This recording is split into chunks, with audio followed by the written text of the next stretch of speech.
Sound. Sound check, test, look, sound 1, 2.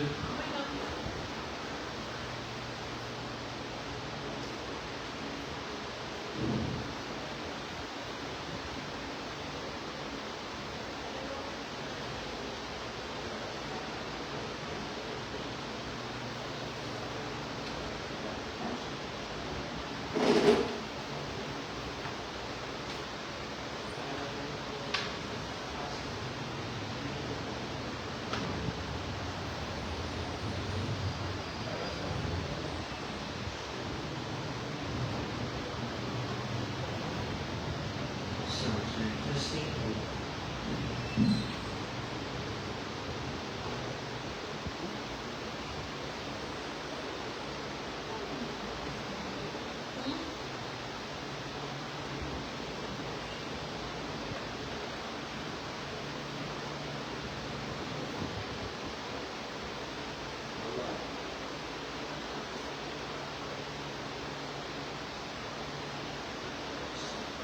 Sound check, test, look, sound test, 1, 2.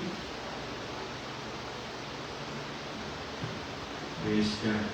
Pagpalang gabi sa tawag sa welcome po sa Father's House Christian Center sa online with Kuya Malayang Hagi kung salita ng Panginoon at pagkulit, pagkawit sa Panginoon ng Diyos. Tayo awit sa Panginoon ang sangsiglang awitin. Awitan na ng Panginoon to joy.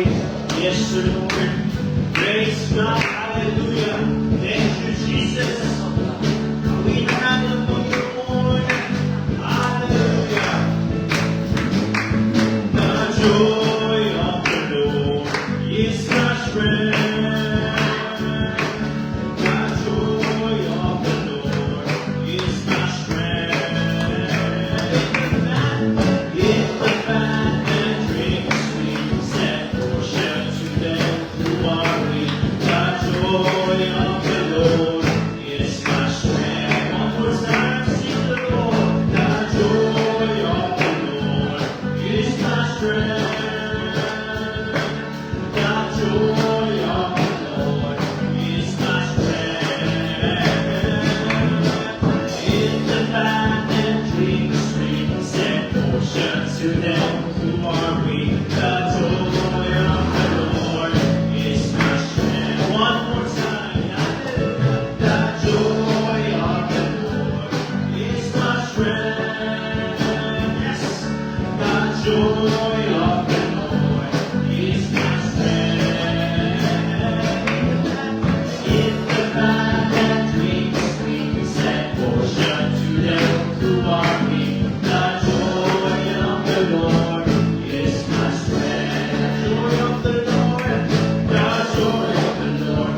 Panginoon na malumayan na awitin.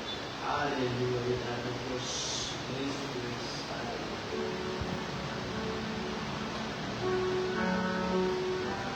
Praise to God Almighty. Thank you, Jesus.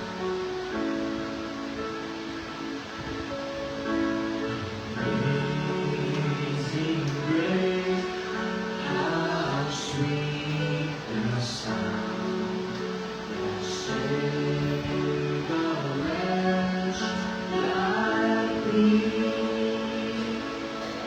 I was lost, but now I'm found. Was blind, but now I see. Most grace, grace that taught my heart to fear, and grace my fears relieved. How precious did that grace appear, the hour first believed. My chains are gone, I've been set free. My God, my Savior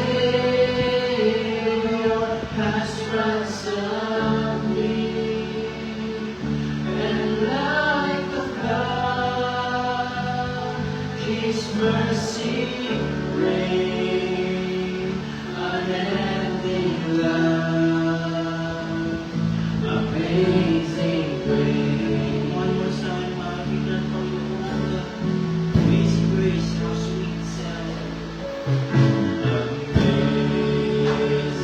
grace, how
Pumasok sa loob ng gobyerno ang salita ng Panginoon. Hallelujah. Pag-pray din natin ang ating mga Church Leadership International, Pastor Greg Mitchell, Pastor Jessica, Pastor Joe Campbell, sama din natin, Pastor Howard Warner, Pastor Tom Payne, Pastor Richard Ruby, Pastor Paul Stevens.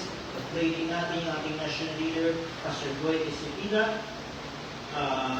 sa ating national leader, sama na rin mga national leaders, Pastor Frank Beneventura, Pastor Naro Utay, Pastor Ernie Herente, Pastor Charlie Carlias, Pastor Yelzebel, at ang ating Mother Church, Pastor Rico Herrera. Panalangin natin ang malakasan, kasiglahan ng ating mga pastor, kung ano man ang kanilang nararamdaman at pagdaligin ng Panginoon.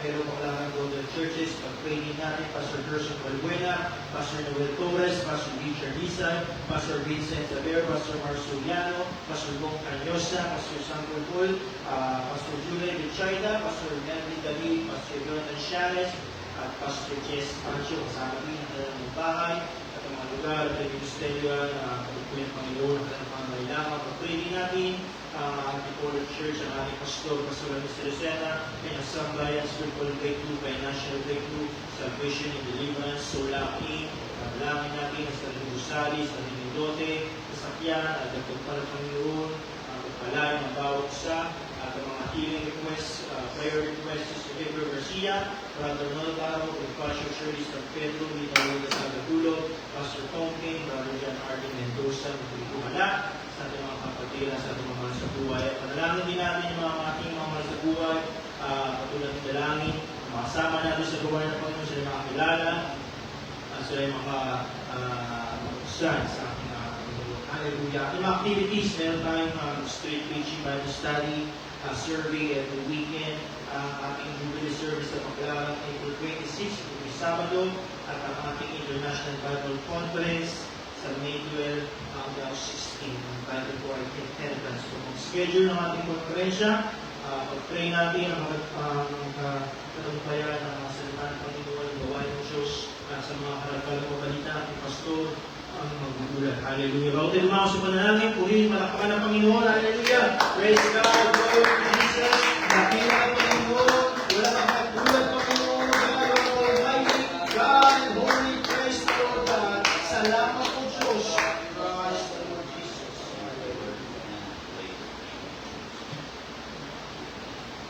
Praise God. Tayo po'y panandali ang manalangin, dakila at tapat na Diyos na may likha ng langit at ng lupa. Hinihingi ko po, Panginoon, ang pagsama mo sa kawain mo, pagpalain mo dakilang Diyos, at ako'y mga pangangailangan ng bawat isa o dakilang Diyos. Itong dalangin namin, Panginoon, maging bansa namin, samahan mo, Panginoon, ilagay mo sa kaayusan, sa kalayaan, pagkakilala sa iyo, dakilang Diyos. Maraming salamat, Panginoon, sa iyong kabutihan, sa lahat ng bagay na ginagawa mo. Ang aming leadership of God, wala kang pasuboyin, hinihingi ko, Panginoon, na iyong pagpalain. Ang aming Mother Church, Pastor Rico Herrera, sa aming ministry, at palain mo dakilang Diyos. Maraming pong salamat, Panginoon. I-granted po, Panginoon, ang lahat ng nabanggit, Panginoon, ang mga pagdaraos ng gawain, konferensya, ay iyong pong samahan dakilang naman ng Diyos. Maraming salamat, Panginoon, sa pangalan ni Jesus. Amen. Praise God. Isang magandang gabi sa inyo lahat. Kawitan pa natin minsan pa ang ating Panginoong Diyos. Amen. I've been delivered. Praise the Lord. Amen.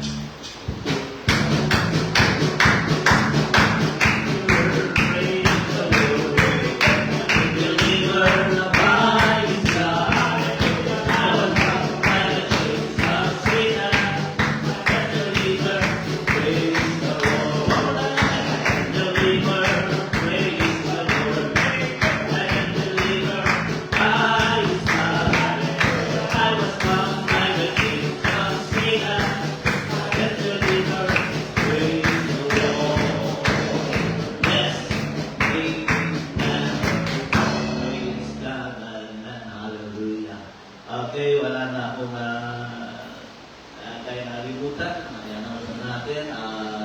May 12 ang ating konferensya sa Manila. So, uwi natin si Pastor Greg Mitchell, ang ating pinaka-international leader na kumakatawan sa ating fellowship. Ay ating makakasama natin siya sa loob ng 5 araw. Amen. So yun lang ang ating ilang pabalita. Tulad na aking nabanggit kanina, humihingi ako ng inaaman ko kayo pagkaroon tayo ng tinatawag na pag-pledge para sa gawain ng ating Panginoon. Gawin natin ito para makita natin kung ano ang himala ng ating Panginoon. Tulad ng ating sinabi, hindi natin gagawin ito kung wala itong kabuluhan.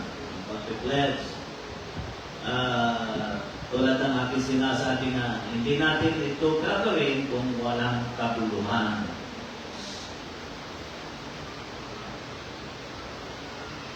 Kaya subukan natin, gawin natin ang ayon sa kalooban ng ating Panginoon at ang makita ninyo yung biyaya ng ating Panginoon Diyos. Alam niyo, isang bagay na nakikita ko pagdating sa ganito, kasi nitong aming pastors nito, Pastor Boyd na nagbigay ng sermon ng umaga, noong unang pagbahagi, tapos ang sumunod si Pastor Renel Cordero. Magkasama pala sila doon sa Russia. Kaya nakita lang natin doon, pinapakita lang doon ay si Pastor Boyd lang, siya yung kasama ng mga Ruso na doon sa tinatang room para magkaroon ng pagtatanungan. At ang isang ugali doon ng mga taga-Ruso, sobra silang matanong. Yun ang gustong-gusto nila na Pastor Greg, na Pastor Boyd, yung sobrang matanong. Ang laki na nakalimutan ko, Pastor nalimutan ko na. Rosso kasi kaya matigat yung kamay. Mahirap i-pronounce yung pangalan. Katagal na siya, isa na rin siya sa mga conference speakers sa international, hindi siya nawawala sa bawat konferensya natin sa Prescon. Pero sa dami ng kanyang karanasan sa paglilingkod sa Panginoon, sobra pa rin siya magtanong. Siyempre, nagkaroon ng konferensya doon. Pastor Renel na nagkasabi at ilang beses ko na narinig ito kay Pastor Renel na basta may konferensya ay mayroong paghamon, lagi siyang tumutubo. Kaya yun na nakikita natin doon. At ngayon, konferensya doon, parinig ko sabi niya, $100 na lang yung nakitira sa pera niya. Kaya lang sabi niya yung pera niya, nagkaroon muli ng paghamon sa ngayon, ibinigay niya. Nagbigay siya. Talagang 0-0 ika na. Pag-uwi na dito sa Pilipinas ay pinalubog siya ng kanyang asawa. At blessing sa akin. Anong blessing? Napili tayo sa bangko. Dito din pagkatingin kasi ako, hindi alam kung paano yung buwan. Napili daw sila sa bangko at pinasukan yung kanilang account ng malaking pera. Sigurado ka? Yung nasabi na sa rin. Kaya sabi niya, napili yung kayang so, andun yung blessing na naman ng Lord. Kaya sabi niya sa akin, sabi niya sa amin, hindi ko po ito sinasabi para utangan ninyo ako. Baka mamaya pagbaba ko ng punto, utangan ninyo ako. Ilang beses na niya, ilang beses ko na narinig yun. So sa kanila sila kasi, basta mayroong konferensya, lagi silang may pledge. Hindi natin ito gagawin kung ipaghihirap natin, ikapagdarapot natin. Kaya ito hindi tumitigil yung pledge natin. Dahil una, hindi tayo tumitigil sa pag-abot ng kaluluwa. Kaya hindi tayo tumitigil sa parito dahilan kapag nakikita natin yung pagpapala ng Diyos. Kaya ngayon, ulitin ko, nasa sa inyo na, hindi ko na kayo pasusulatin. Sa inyo na yan. Kung magkano ipipledge nyo, depende sa bukal ng puso ninyo. At yung ipipledge ninyo, ulitin ko, yung nasa online, kung naaamon kayo,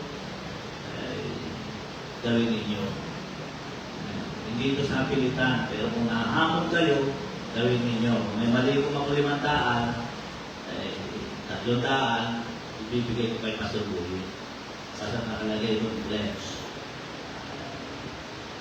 Yun yung dito, ito yung mga trabaho dito.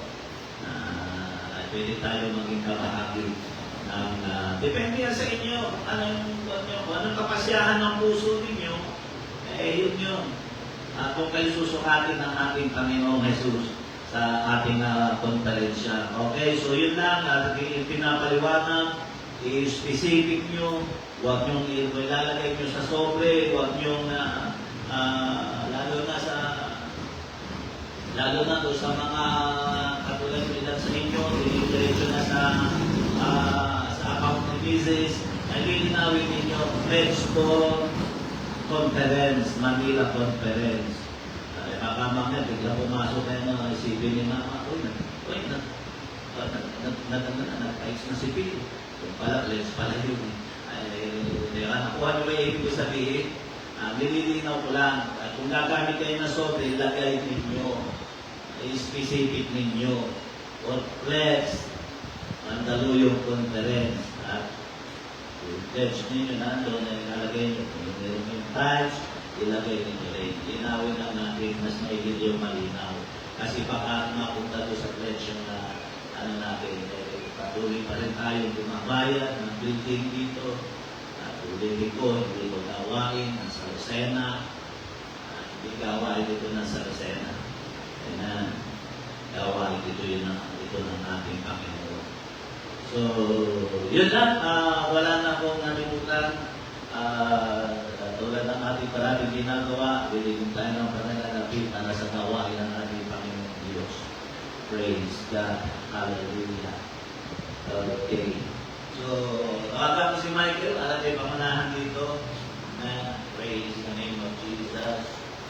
Hallelujah. Tayo manalangin sa Panginoon na dakila at tapat na Diyos. Salamat sa iyong kabutihan. Ang dalangin ko po, pagpalagin mo ang iyong mga anak, ang mga naluluwa, kamay, nais na nakita ang pagkilos mo sa aming mga buhay, O God. Maraming po salamat.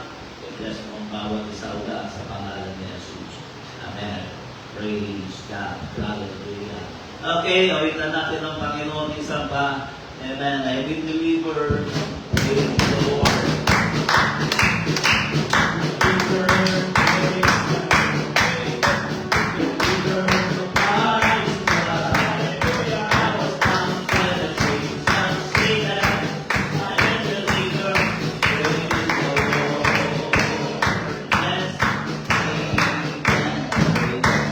Hallelujah. Praise God. Maraming salamat sa mga manunugtog at palagi kayo ng ating Panginoon.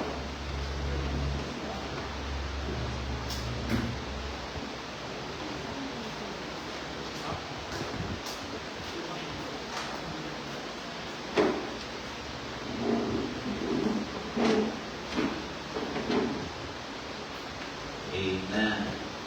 Sa magandang gabi sa inyong lahat, diretso na tayo sa gawain ng ating Panginoon Diyos. Praise God. Hallelujah.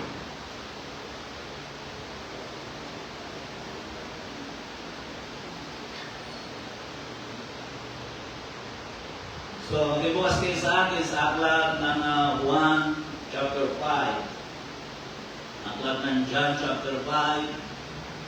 Pero bago ko basahin ito, ay angusap ako ngayon patungkol sa tinatawag na katiyakan sa ating buhay. Malimit kung nakikita ngayon sa social media na minsan nga ay nakikita ko yung kanilang sila na yung nagkukuhan, nagpapatuhan at kalimitan ng binabanggit ng reliyon na ating kinagisnan ay ang tinatanong kasi ay yung reliyon na itinayo ng 1914 ay yung nasa palingkod yan. Ang tanong ay kung kayo talagang totoo ay bakit ngayon lamang kayo? Yung lagi ang kanilang binibigyan ng pansin nila yung paunahan. Sila yung nauna. Yun lagi ang kanilang binabanggit. Meron pa ako nabasa sa Facebook na nabasa pa ang naglagay doon ng sabi, ang mga pari ay nag-aaral ng 11 years. 11 years. Yan ang sabi niya, yung mga pastor ay 3, 4 na taon lang. Eh, paano kayo makakapagturo ng tama at maunawaan nyo ng tama ang salita ng Diyos? Kaya hindi nyo unawa na ang salita ng Diyos, ang Biblia ay pag-aaral ng Katoliko. Kaya sinasabi. Natatawa na lang ako pagka nakikita ko yung mga ganong pangungusap. So,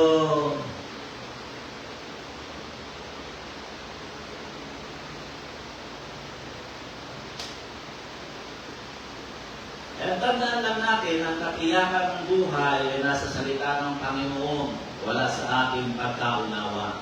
Huwag niyo pong kalilimutan yan. Ang salita ng Diyos ay hindi ay pwedeng dumating sa iyo kahit sa katayuang mayroon ka ng pagkaunawa. Yan ang huwag natin kalilimutan. Sa sanlibutan, parati nilang basihan ay paunahan. Pero kung bibigyan po natin ng pansin, sa Panginoon, hindi po pwedeng magtagal ang isang bagay na walang nangyayari. Tagal na, tagal mo na sa ganong pagkakilala, naniniwala, pagkakunawa, pero walang nangyayari sa buhay ko. Hindi ganun. Sa Panginoon, hindi po pwedeng magtagal ang isang bagay na walang nangyayari. Sa tangkilan ng Baptista, pwedeng mangyari yun. Pero sa salita ng Diyos, hindi pwedeng mangyari yun. So yun yung ating pag-aaralan. Aklat ni San Juan, John chapter 5, verse 2. Hindi ko na sinama yung verse 1, verse 2 na lang. Ang sabi rito, sa Jerusalem ngayon may isang tangki sa tabi ng pintuan ng mga tupa na sa wikang Hebreo ay tinatawag na Bethesda na may 5 portiko. Na sa mga ito'y nangahandusay ang marami sa kanilang mga may sakit, mga bulag, mga pilay, mga natutuyo, sapagkat lumulusong ng isang anghel ng Panginoon sa mga tanging panahon sa tangki at kinakalawkaw ang tubig at ang unang manaog sa tangki. Pagkatapos na makalawkaw ang tubig ay gumagaling sa anumang sakit na dinaramdam. Yan ang sistema ng sanlibutan. Sa sanlibutan nating paunahan. Ang katiyakan nila ay nasa paunahan. Yan ang tanong nila, bakit ngayon lang kayo? Kailan ba dumating yung mga buwang agad na yan? Yung mapapasin natin, lumang katuruan na, yun ang kanilang paunahan. Sabi dito, sapagkat tumuluso na isang anghel ng Panginoon sa mga tanging panahon sa tangke at kinakalawkaw ang tubig, at ang unang manaog sa tangke pagkatapos makalawkaw ang tubig ay gumagaling sa anumang sakit na dinaramdam. At naroon ang isang lalaki na may 38 taon nang may sakit. 38 years na nananatili siya doon sa Bethesda, sa tangke. Yung pinakang swimming pool doon sa tangke ng Bethesda. Verse 6, na makita ni Jesus na siya nakahandusay at pagkilalang siya malawang ng panahong may sakit, ay sinabi niya sa kanya, ibig mo ba bang gumaling? Sumagot sa kanya ang lalaking may sakit, Ginoo, wala nang taong maglusog sa akin sa tangke pagkalawkaw sa tubig, datapat samantalang ako'y naparoon ay nakalusog na muna ang iba bago ako. Sinabi sa kanya ni Jesus, magtindig ka, buhatin mo ang iyong higaan at lumakad ka, at pagdakay gumaling ang lalaki at pinuhat ang kanyang higaan at lumakad noon ngay araw ng Sabat. Amen. Ay panandali ang manalangin, dakila tapat na Diyos, marami kong salamat sa iyong kabutihan, sa iyong biyaya na ginagawa o God, pagpalain mo ang iyong salita. Ang bagay hindi ko kayang gawin, ikaw ang gumawa, dakila Diyos, o God, sa pangalan ni Jesus. Amen. Pinaksaan ko ito.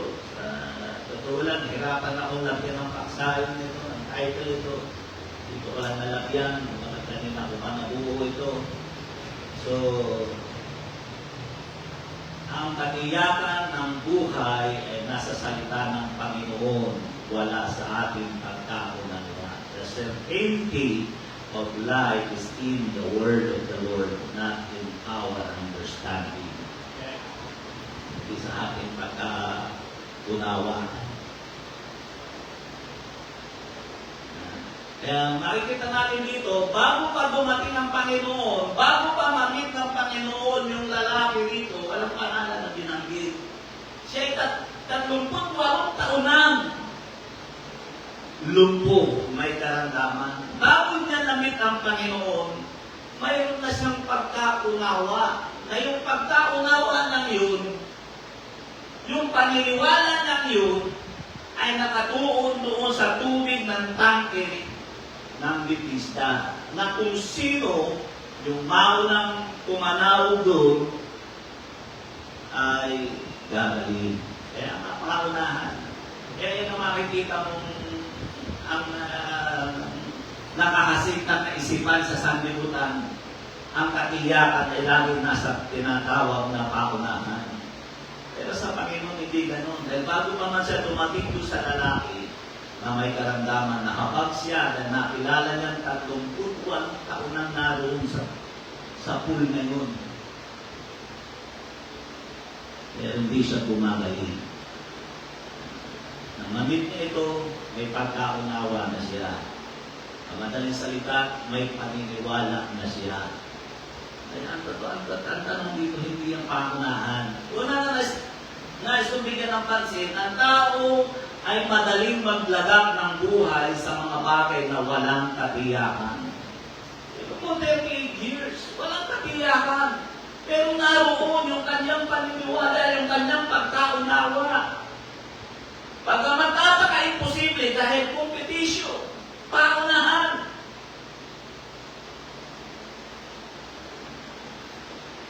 Pero hindi man lang siya hindi man lang siya nandamig, hindi man lang siya nanghina doon sa kanyang pagkaunawa na yaon. Ako nga tanong ko dito, totoo ba na may gumagaling? Research ko po. Mamit ako ng mga komentarista at wala silang mabanggit. Ibay kong higay, yung ginamit ko na rin, wala silang mabanggit kung mayroon nga talagang gumagaling. Kung mayroon nga bagang himanang nagaganap, walang katiyakan, sabi ng mga Bible scholar. At ang verse 4, kung ikukumpara mo sa ibang salin ng Bible, walang nakalagay na verse 4. Makikita mo lang yung binanggit natin ngayon, yung binasa ko na yun, na mayroong panahon na bumababa ang anghel at tinakalawkaw ng tubig at ang sino mang mauna, lumusot doon sa tubig ay gumagaling. Sa napakaraming salin ng Bible, wala kang nakikita. Verse 3, tatalo na agad sila sa verse 5. Walang nakalagay.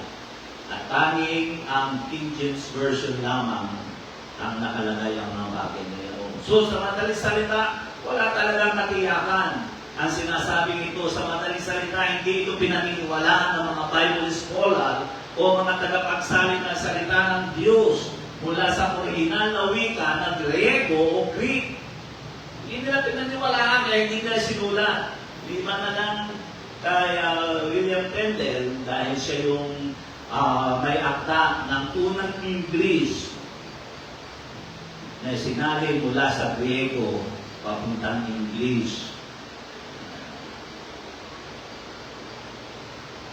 Kaya, kung anong tatanungin, ikilalanan ko rin ito na isang haka-haka lang ng mga Hudyo o isa lamang pamahiin. Tulad sa panahon natin ngayon, napakaraming pamahiin. Isa lamang itong speculation or hypothesis. Kung sa madaling salita, haka-haka, patang-isip. Isa pang dahilan kung bakit ako hindi naniniwala doon sa verse 4 na yun. Ang Panginoon ay naroon, nakita niya ang lalaki, maaring nahabag siya dahil ang Panginoon ay mahabagin.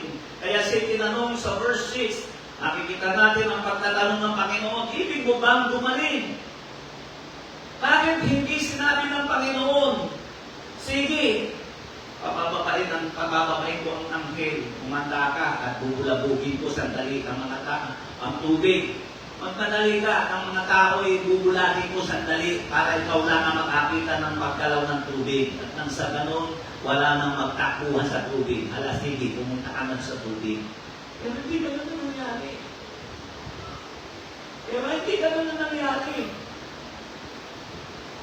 Hindi na sinakyan yung lalaki. Kaya paniniwala ko dito, talagang katakata lang ngayon, haka-haka lang ngayon ng mga Hudyo. Kaya ako'y naniniwala, hindi walang katiyakan, subalit napakaraming tao ang naglalagap ng panahon sa tanging iyon. Ito'y nagpapakilala na ang tao ay mas madaling maglagat ng tiwala at panahon sa mga bagay na walang katiyakan. Yan ang makikita natin doon, naaral dito. At ito'y alam natin, napakarami ang naniniwala sa nasabi-sabi ng tao o ng matatanda o mga pamahiin, lalo na sa panahon ngayon. Sa pagkaunawa nila ay patay na naman ng Diyos o mamamatay na naman, papasok na sa Jerusalem at ipapako na sa kailan daw ba ipapako? Ano ba sabi nila? Kaya lalo na sa panahon ngayon, maraming umaakyat sa bundok, sa Dolores, Quezon. Alam niya palagay ko ni John Arvin Mendoza, taga-Chaong yan. Diba? Marami namang umaakyat sa bundok, sa Dolores, Quezon, kasi naghihimala daw doon, naghihimala daw doon. At naroon daw yung yapak, yung purihin na yapak ng paa ng ating Panginoon. Mayroon doon daw lugar na nakapagpapadali. Napakaraming paniniwala na ganyan. Marami mga pumupunta sa pakit dahil meron daw din doon swimming pool na nakakapagpadali. Di ba maraming mga paniniwala na dito? Ang haba ng pagtitiis nila dito, narito yung lalaking ito na 38 years nang mayroong karamdaman. Na nakita ko nga dito, napakadali para sa mga tao ito ang maglaga ng kanilang buhay sa isang paniniwalang walang kabiyakan. Lalo na itong lalaking ito, 38 years eh. Ang karamdaman niya, lumpo. Eh kung sa paunahan, paano siya mananalo doon? Eh wala sa ipanggagapan, mapunta doon sa tubig. Eh sa totoo lang, wala siyang kapag-kapag-asa. Dahil competition yung paraan ng pagpapagaling, paunahan. Kaya doon ko nga nakita eh, ang likas na pala talaga sa sanlibutan. Ay yung salitang paunahan. Kung sino yung nauna, naroon ang ating katiyakan. Kung sino yung mas matagal. Kaya nga sabi nung nila, subok na matibay, subok na matatag. Diba? Bangko Pilipino, subok na matibay, subok na matatag. Ayun, bangko lang. Yan, wala nang Bangko Pilipino ngayon. Noong elementary pa ako, nakikita ko yun, Bangko Pilipino.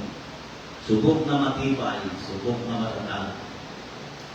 Kaya hindi nakikita sa patagalan, paunahan. Pangalawa, na nais nabigyan ng pasyon dito, bakit hindi nakasabok ng tama ang lalaki na may karamdaman? Ang tanong, ibig mo bang gumaling? Simple lang naman talaga ang sagot doon eh, oo. Di ba? Yun ang tanong ng Panginoon, ibig mo bang gumaling? Ang sinagot ng tao, walang tutulong sa kanya, walang magmamalasakit sa kanya. Ibig sabihin, yung kanyang katiguan na nasa isip niya, wala na siyang pag-asa. Ang sagot sana ay, oo, kaya lang mahirap. Gusto kong gumaling, kaya nga ako narito eh, kaya lang mahirap eh. Walang magdadala sa amin doon sa tubig. Nagtanong ko pa rito, bakit siya tinanong ng Panginoon kung ibig niya pang gumaling? Ano sa tingin niyo ang dahilan? Bakit siya tinanong ng Panginoon? Ang ibig ng Panginoon, alisin mo muna ang isipan mo dyan sa tubig na yan. Ang ibig sabihin mo, kalimutan mo muna ang tubig na yan. Ang ibig marahil sa mangyari ng Panginoon, ang lalaki tumingin sa kanya at sabihin, bakit tutulungan mo ba akong buhatin para mauna sa tubig? O kaya ay sabihin sa kanya, bakit mayroon pa bang ibang paraan para gumaling bukod sa tubig? Ayan naman sa tanong ng ating Panginoon eh. Nang ibig sabihin, kalimutan mo muna yan saglit. Alisin mo muna ang isipan mo dyan. Sa pinaglalagaan mo ng tiwala na yan. At pakinggan mo ang sinasabi ko sa iyo. Pero hindi ganun ang nangyari dahil ang lalaki ay ayaw ihiwalay ang isip at paningin sa tubig dahil baka biglang bumalaw. Dahil yun ang pahamantayan. Pag bumalaw, paunahan kung sino mga naunang lumusong.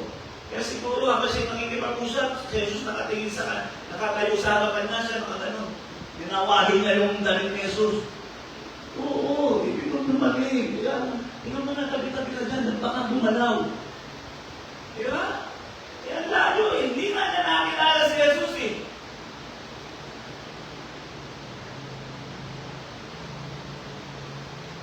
At ito rin ang dahilan kung bakit ang daming tao dumaranas ng napakahabang panahong miserable ang buhay. Pero ang haba ng pagtitiis nila sa mali nilang paniniwala. Ang haba. Ayaw ng taong alisin man lamang ang kanilang isipan sa mga maling prinsipyo, paniniwala, mga bagay na kung saan nakatuon ang kanilang paningin. Hindi niya maunawaan, hindi anghel ang pinababa ng Diyos, kundi ang kanyang nag-iisang anak, at hindi tubig ang nais niyang kalawkawin, kundi ang kanyang puso. At tinatanong siya ni Jesus, ang hinihintay naman niya hindi si Jesus, anghel na bababa daw, at kakalawkawin yung tubig. Pero ang bumaba lupa ay anak ng Diyos. At ang kakalawkawin, hindi yung tubig, kundi ang puso ng tao upang ang tao ay manumbalik, magsisi sa ating Panginoon. Kaya ano nga lang doon, nalit si Jesus. Dumating siya, may paniniwala na ang mga Hudyo. Yun ang dapat maunawaan ng sambayan ng Pilipino. Hindi yan sa paunahan. Dumating si Jesus, hindi na siya pinapansin dahil may nauna na silang pagkaunawa. Na sila'y doon mayroong katiyakan sa paggalaw ng tubig. Mayroon silang katiyakan sa kanilang prinsipyo, paniniwala. Alam niyo ba, maraming mga kaluluwa, maraming mga tao hindi makakilala sa Panginoon dahil sa maling prinsipyo. Dahil sa mga napunang paniniwala nila, karamihan dito'y galing sa mga salit-saling sabi. Mga pamahiin at mga sabi-sabi ng mga nakakatanda. O, sino sasangaling doon? Kaya, dumating tayo rito, mayroon ng paniniwala ang tao. At ang isa sa paniniwala ng tao, pag nagtubli ka, talo sa umaga, talo sa gabi, nalampas ka na sa langit. Iba paniniwala nila yan. Natatalo mo pala ng Miyerkules, tatalo ka na naman ng Linggo. Kasi ang paniniwala nila, pag dumalo ka, dalo ka sa araw ng kaibigan, doon ka sa church, araw na ikakasal, ang pangatlo, sa araw na ikaw ibibindisyonan, nakasilid ka na sa kabaong. Yun ang paniniwala nila, pagkaunawa nila, at naroon yung katiyakan ng kanilang buhay. Ang maraming mga tao, walang direction ng buhay, dahil ayaw nila, minsan ayaw man lang nilang alisin panandalian man lamang yung kanilang kaisipan sa kanilang mga pagkaunawa. Ayaw nilang alisin. So sa mga pangatlo, at sa aking pagtatapos, ang himala na nangyari sa lumpo ay kakaiba sa lahat ng himala na natala sa Bible. Kaya habang pinag-aaralan ko ito kanina, talagang sabi ko, ang laki ng pagkakaiba nito. Himala na ito. Lumakad yun na lang yung lumpo. Sa habag siguro ng Panginoon, lumakad siya. Pero pansinin natin, kung napupunan ninyo, kung kayo nagpapasa, ito ang kaibahan sa lahat ng himala na ginawa ng Panginoon. Karamihan ng himalaan na nangyayari sa mga tao nakatanggap nito ay bunga ng pananampalataya. Di ba? Bunga ng pananampalataya. Si Bartimeo ay bunga ng pananampalataya kaya gumaling. Kinalapan niya si Jesus. Dahil sa ibukod siya pinipigilan, siya lalong nagsisigaw at sinasabi niya, Jesus, anak ni David, mahabag ka sa akin. Pero ang lalaking ito, hindi kilala si Jesus. Napasin niyo ba yun? Hindi niya kilala si Jesus. Ang babae, inaatasan ng 12 taon, gumaling siya bunga ng pananampalataya na sabi niya, mahipo ko lang ang kanyang damit, ako'y gagaling. Ang lalaking may ketong, lumapit kay Jesus at sinabi niya, kung ibig mo, pwede mo akong malinis. Lahat yun na nagpapakita ng pananampalataya. Ang babaeng Griega na tinawag ni Jesus na aso, gumaling ang kanyang anak, bunga ng pananampalataya ng babae. Dahil kahit na discriminate siya ng Panginoon, anong sagot niya? Oo, Panginoon, aso nga ako. Pero ang aso umaasa sa mundo na lalaglag sa hapag ng kanyang Panginoon. Ano sabi ng Panginoon? O babae, napakalaki ng pananampalataya mo. Kilala niya si Jesus. Pero ang lalaking 38 taon na ating pinag-aaralan, 38 taon na may karamdaman na ating pinag-aaralan, wala kang mapapanaag na pananampalataya sa kanya. Ang centurion na may sakit, ang alipin, sinabi kay Jesus, huwag ka nang pumasok sa upungan ng aking bahay, sabihin mo lang ng salita at gagaling ng aking alipin. Diba kita na pananampalataya ang umiiral sa kanila. Kaya nakikita nila ang himala ng Diyos sa buhay nila. Pero ang lalaking lumpo nang tanongin, bakit ka? Nang tanongin siya. Ang lalaking lumpo nang tanongin siya, bakit ka tumayo? Araw ng Sabat ngayon. Ang sagot ng lalaki, ang taong nagpatayo sa akin ang dahilan, kaya ako'y tumayo. Sino siya? Ewan ko, hindi ko siya kilala. Di ba? Ito lang kabasa mo. Ito sabi rito, tinanong siya ng mga reliyosong tao kung bakit ka tumayo. Ano may mga reliyosong tao? Ito yung mga sapat, ito mga sabatista ito, kasi sabi dito mga lalaki. Ang tanong ng lalaki, bakit ka tumayo ay araw ng Sabat ngayon? Ano sabi ng kasi yung mga reliyosong tao, hindi yan interesado sa pagdaling at pagputi ng tao. Mas interesado sila na sundin yung katuruan nila. Yan ang kaibahan nila sa relihiyon. Hindi sila interesado sa ikabubuti ng tao. Interesado sila na kilalanin at irespeto yung kanilang relihiyon. Basta natin yun sa John chapter 5, verse 11 to 13. Ngunit sila'y sinagot niya, ang nagpagaling sa akin at siya rin sa akin nagsabi, buhatin mo ang iyong ika na tumakat ka.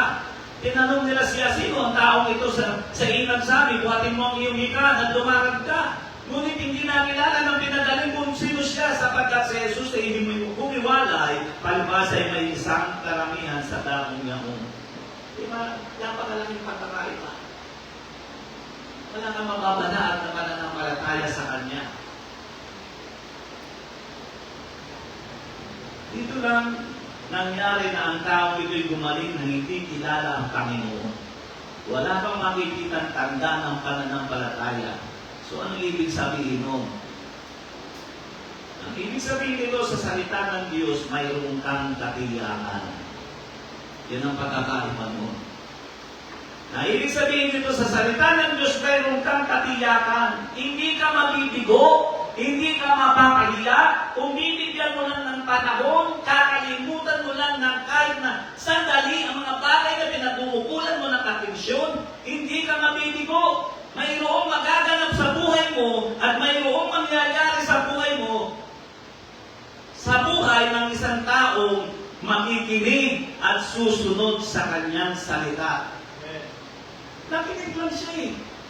At dahil siya'y nakinig, ipinakikita ng salita ng Diyos ay katiyakan sa kanyang salita. Hindi ka mabibigo, basta pakinggan mo lamang at iyong sundin. Kaya na sinabi ng Panginoon, tumayo ka, buhatin mo higaan mo at umuwi ka sa inyo. Sumunod na siya. Binigyan niya ng pansin, pinakinggan niya. Yun ang ipinakikita ng pinag-aaralan natin. Kaya sa salita ng Diyos, mayroon tayong katiyakan. Ito yung pag-asa natin. Sa mga bagay na pinag-uukulan mo ng panahon, wala kang katiyakan.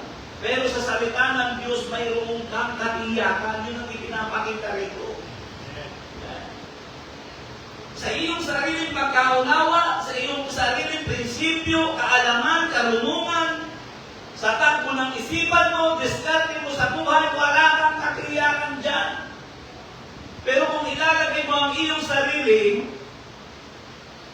sa salita ng Panginoon, hindi ka aabutin ng 38 years may magaganap sa buhay mo. Yun yung ay sinabi ko. Sa pagkaunawa ng tao, wala kang katiyakan. Sa karunungan ng tao, wala kang katiyakan. Kahit na siguro kung graduate ka pa ng suma ang lauti, kung ano, suma, magna. Ang labas mo lang yan, magnanakaw sa banda muli. Suma ang landi, o suma ka kung ano mang suma yan. Ano mang kakalino ka, at ano mang kalaki ang pagkaunawa mo, o dyan mo ilalagak ang iyong pagtitiwala, wala kang katiyakan dyan. Yan ang ipinapakita niya. Dahil sa ating daigdig na ginagalawan, paunahan. Yan. Graduate ka na, gusto makang laude. O nauna naman sa iyo yung inaanak ni Mayor. O di pasok sa munisipyo, ikaw nag-graduate ng sumakang laude. Uwilat ka. Kasi kinalaw-taw na yung tubig, hindi ka pa na tumakbo. O nauna yung bata ni Mayor. Ano ang kaibig na ginagalawan natin? O kung ano yung mga kaibig mo ipaabot? Dahil sa pagkaunawa natin, sa karunungan natin, wala tayong katiyakan. Pero sa salita ng Panginoon, minsan lang magsalita ang Panginoon sa lalaki, tumayo ka! Hindi siya inabot ng 1 linggo. Gumaling siya. Yun ang pinapakita ng pinag-aaralan natin. Ngayon, saan ka magtitiwala? Hindi mo man lamang ba aalisin ang pagkaunawa mo, ang pagtitiwala mo sa iyong sarili kaisipan, ang pagkapokus mo, ang mindset mo sa mga bagay na tinututukan mo at ayaw mong hiwalayan ng iyong paninig? Saan ka pa rin ba magtitiwala? O sa salita ng Diyos? Ito ang pinapakita ng kasaysayan. Na kung magtitiwala kay sa salita ng Diyos, mayroong kang katiyakan. Kaya ang sino mang magtitiwala sa salita ng Panginoon at hindi manghahawak sa kanyang sariling pagkaunawa, sa kanyang kinagisnan, sa mindset niya, naranasan mo ang naranasan ng lalaki. Lalabas ka sa 38 years na kabiguan, paulit-ulit na kabiguan. Alam niyo, minsan nabuto si Jesus sa mga alagad. Bago siya pumasok doon sa Jerusalem, nakasakay siya sa asno, doon nagsisigawan doon. Yun yung panahon ng araw ng palaspas na tinuturo ng simbahan.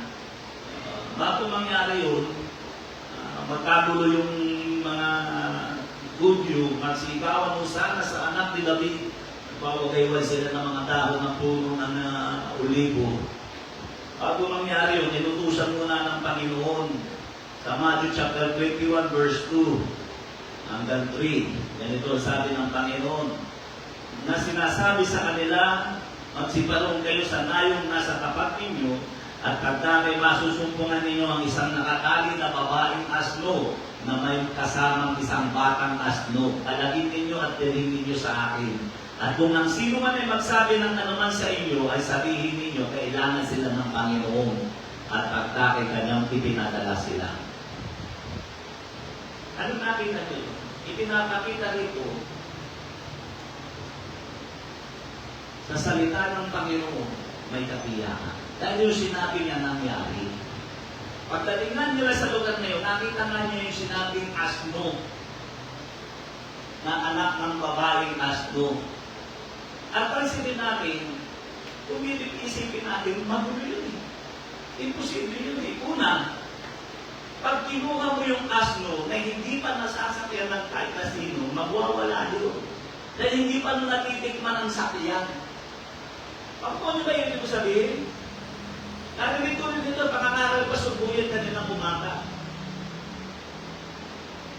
Hindi natin alam yun kasi hindi pa kayo nga nakakakita ng mga hayop dahil nasa city kayo. Pero alam nito ng mga nakatira sa probinsya. Yung mga ang sinabi kasi dito, batang asno. Hindi po pupiling sakyan ang batang asno, magwawala yun. Alam nyo ba yung ginagamit ko sa rodeo? Yung mga kobe na kasakay siya doon na nasa isang maliit lang na pulungan ng kabayo, kaya ang binuksan yung lalabas yung magwawala yun. Kasi yung mga yun, hindi pa nasasakyan. Hindi pa yung napapaamo. Pero pansinin nyo dito. Nahila nila, nadala nila sa Panginoon ng buong amo. Hindi lang yun ang magwawala, yung may-ari. Diba? Ang sabi doon, kung mayroong may-ari na magsabi, bakit nyo kinukuha yan? Nabindabol kayo ng taga, sabihin ko kailangan ng Panginoon. At yung may-ari, naging maamo din. Kailangan ba yun ng Panginoon? Kasi kailangan ninyo, meron ba bang kailangan ng Panginoon? Alam mo sa pangyayari yun, napaka-imposible yun. Walang ganon. Pero bakit nangyari yung ipinapakita ng Panginoon kung magre-relay ka sa salita ng Panginoon, magtitiwala ka sa salita ng Panginoon, magiging payapa ang buhay mo. Hindi ka papasok sa anumang uri ng kaguluhan. Yun ang ibig sabihin nun. Mapayapa. Sabi nga namin ng Pastor Buhit, ang hari, pag sumakay ng kabayo, ibig sabihin nga nasa pakikipagdigma. Pero pag ang hari ay sumakay sa batang asto, ang ibig sabihin niyan, pumapasok siya ng mayroong kapayapaan. Tumalating siya ng mayroong kapayapaan. At pinatutuon mo. Bakit hindi natin masumbukan ng kapayapaan sa buhay natin? Dahil ayaw mo mag-rely sa salita ng Diyos. Ayaw mo magtiwala sa salita ng Panginoon. Kaya halipin mo, ay makita yung tinatawag na kaayusan. Kapayapaan sa buhay mo. Kung wala ang salita ng Diyos, walang kapayapaan. At minsan, tinanong ng mga alagad kung saan sila magkahanda upang kumain ng tinapay ng Paskwa. Nangyari ito Mark chapter 14, verse 12 to 15.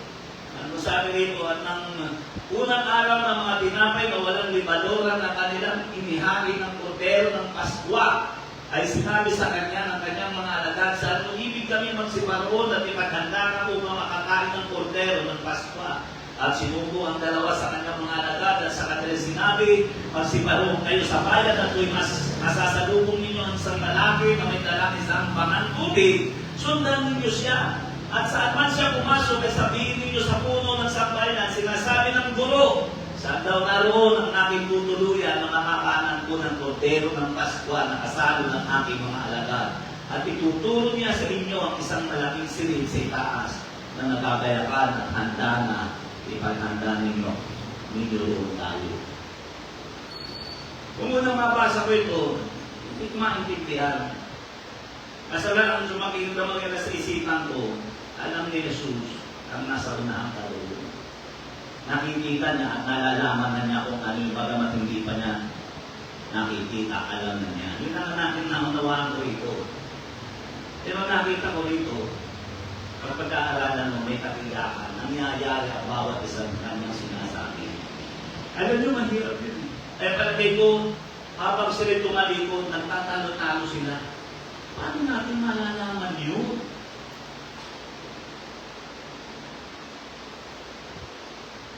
Ang sabi kasi, sundan nyo ang isang lalaki na makita nyo may dala ng pangan ng tubig. Kung saan siya pumasok, kung kanil kayo pumasok. At mangyari na. Pero alam nyo sa ibang banda, mahirap yun. Alam mo bakit? Sa panahon kasi nila, hindi nagdadala ng pangan ng tubig ang lalaki dahil ang nag-iibig sa kanila babae. Kaya kung bibigyan mo ng pansin, napaka-imposible mo. Ano sila makakakita na? Totoo yan. Wala sa Bible yun, hindi makikita sa Bible. Karoon kasi ako ng Mothers in Boston in the Bible. Doon mo makikita yun, nasa kanilang panahon. Kaya kita mo yung namit ni Jesus, kababae sa Marating, sa Amerikana, doon sa balon, umiigib ng tubig, babae. Di ba?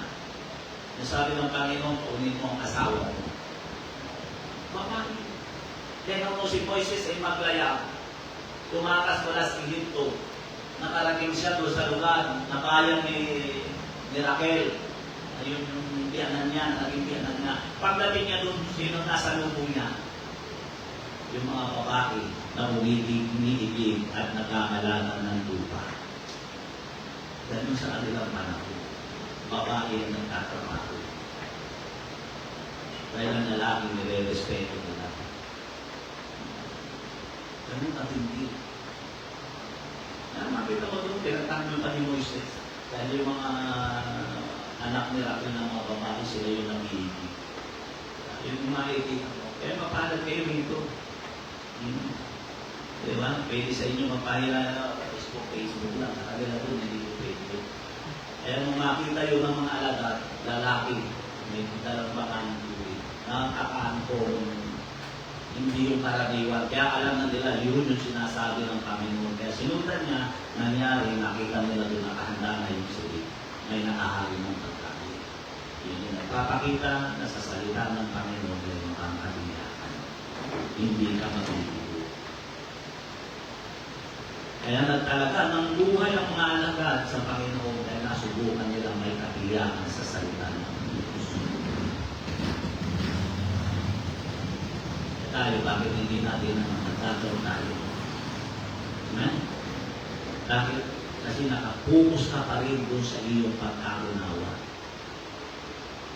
Ayaw mo pa rin ipagamit ang buhay mo, ayaw mo magtiwala sa salita ng Panginoon Diyos. Yan ang dapat natin maunawaan. So, yun natin ang ating mga ulo sa oras na ito. Nangusap ako sa isang simple type na pangungusap. Ang katiyakan ng buhay ay nasa salita ng Panginoon, wala sa ating pagkaunawa. Hindi, ulitin ko, hindi pa ako na sa ating Panginoon. Ang labanan sa ating Panginoon, hindi yung paunahan, katulad ng pagkaunawa ng sanlibutan. Paunahan. Sa salita sa ating Panginoon, ang mahalaga sa Kanya ay pasunungan. Kung sino yung unang susunod sa Kanyang salita, makakalaya sa miserable niyang buhay. Kaya nung nakita niya ang lalaki, tinanong niya, ibig mo bang dumaling? Ibig sabihin mo, pakinggan mo ang salita ko. Alisin mo muna ang pagkaunawa mo, ang pagtitip mo dyan sa tubig na yan, dahil wala kang kapalaran yan, wala kang buhay dyan, dahil ito ay lumpo, wala kang ipangmakapang, ipantatakbo. Tandaan natin, ang salita ng Diyos ay applicable sa kahit na sinong tao. Pero ang paniniwala at pagkaunawa ng tao, hindi applicable sa kahit na sinong tao. Dahil namumusap yun sa sinatawag na paunahan. Competency. Paunahan. Pagalingan. Ayaw natin tumayo. Pero pag sa usapin ng ating Panginoon, anumang uri ng katayuan mo sa buhay, ang kailangan mo lamang, bigyan mo ng pansin ang kanyang salita. Kaya sabi niya, hindi mo magandang umaling. Pakinggan mo ang aking salita. Kahit man lang ilang sandali, kalimutan mo lahat ng karunungan mo. Lahat ng pagkaunawa mo. Alam mo lang, tayo nang dumating ang Panginoon sa ating buhay, may pagkaunawa na tayo. May mga pamamaraan na tayo sa ating buhay. At minsan yung pamamaraan natin yung nagiging dahilan, kaya walang nangyayari sa buhay natin. Pero kung iisipin natin at pagkikiwalaan natin ang salita ng Panginoon, mayroong katiyakan, mayroong kapayapaan. Amen? Ang sumunod ng mga alagad sa salita ng Panginoon, ang inaasahan nila magwawala yung batakas mo, pero hindi yung nangyari. Ang nangyari, nadala niya kay Jesus ang asbong na napakako. Maging ang may-ari nito ay nagpakita rin ng paunahan. Kaya sa salita ng Panginoon, mayroong kapayapaan ng tao. Hindi pa manalagay sa sigalot na mangyayari. Kung susunod ka sa ating Panginoon,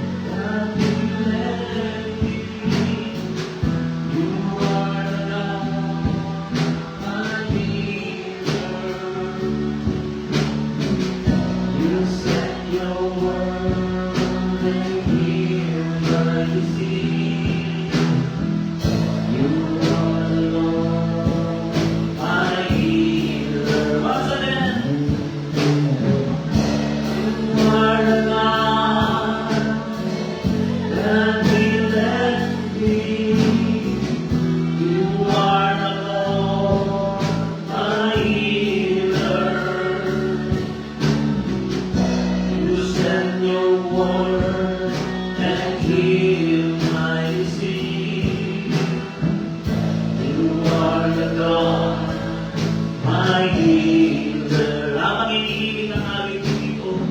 magbabakasakali pa rin ako.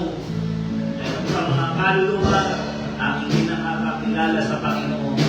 Nasa online lang, yung ba natatanggap ang ating Panginoon bilang Panginoon na tagapagligtas ng iyong buhay. Nagtitiwala ka sa kinagisnan mo pagkaunaw. Nagtitiwala ka sa iyong katalimutan. Nagtitiwala ka ay sa mga bagay na pinaglalaanan mo ng iyong kaisipan. Karunungan, mga bagay na iyong kinagisnan, ayaw mong iwanan. At yan ang dahilan kung bakit hindi mo mabigyan ng pansin ang salita ng Panginoon. Pero ngayon, napakinggan mo ang salita ng Panginoon Diyos. Kailangan mo siyang tanggapin bilang Panginoon na tagapagligtas ng iyong buhay. Kahit hindi mo subukan, tanggapin ng Panginoon. Kapag pa siya na tatanggapin ng Panginoon, magpapakasakali ako. Ulitin mo ang mga dalang aking sasabihin. Ituloy mo ito yung iyong sariling panalangin. Manalangin ka ng ganito. Dakilang Diyos. Salamat po sa iyong salita. Matagal ng panahon, ako'y inalipin ng kasalanan ng walang kasiguraduhan, walang katiyakan ang aking buhay. Pero sa oras na ito, nagpasya ako na ikaw ay aming tanggapin bilang aking Panginoon at tagapagligtas ng aking buhay. At dahil dito, pinupuksan ko ang aking puso, inaanyayahan kita na pumasok at maghari sa aking buhay. Panginoon, isulat ko rin ang aking pangalan sa aklat ng buhay upang sa iyong muling pagmamalik ay makasama mo ako doon sa buhay na walang hanggan. Maraming salamat, Panginoon, sa iyong kabutihan sa pangalan ni Jesus. Amen. Sa oras nito, mag-uusap ako sa aking makaharap mula sa altar, hindi tayo magpag-usap sa ating Panginoon. Pagkakataon mo ng tiwala ang ating Panginoon Jesus. Yes, amen. Magtiwala ka sa kanyang salita. Pag pinagmamakan mo, iyakan mo ang salita ng Diyos. Matatawag ng kapayapaan ang buhay mo. Kaayusan at kagiyakan. Yes, Lord of God. Praise the name of Jesus. Lord of God, maraming salamat sa iyo. Maraming salamat sa lahat ng aking Diyos. Lord, pagpalain mo yung kanyang pagpalain.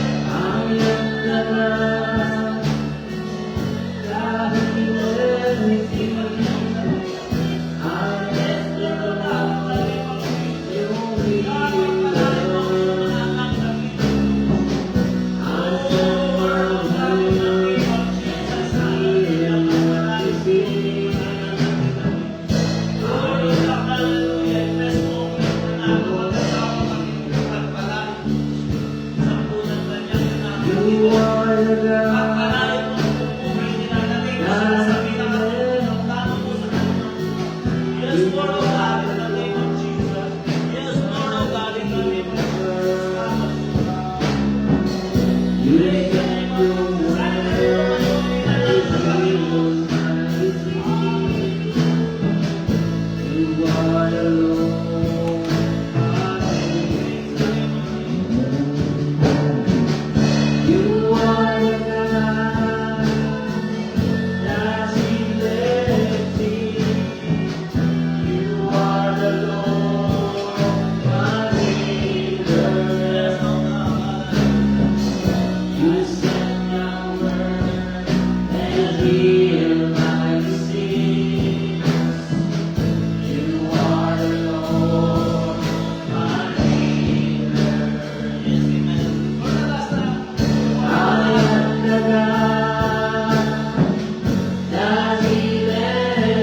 God. Hallelujah. Salamat po, Panginoon, sa iyong kabutihan po na o sa pangalan ni Jesus.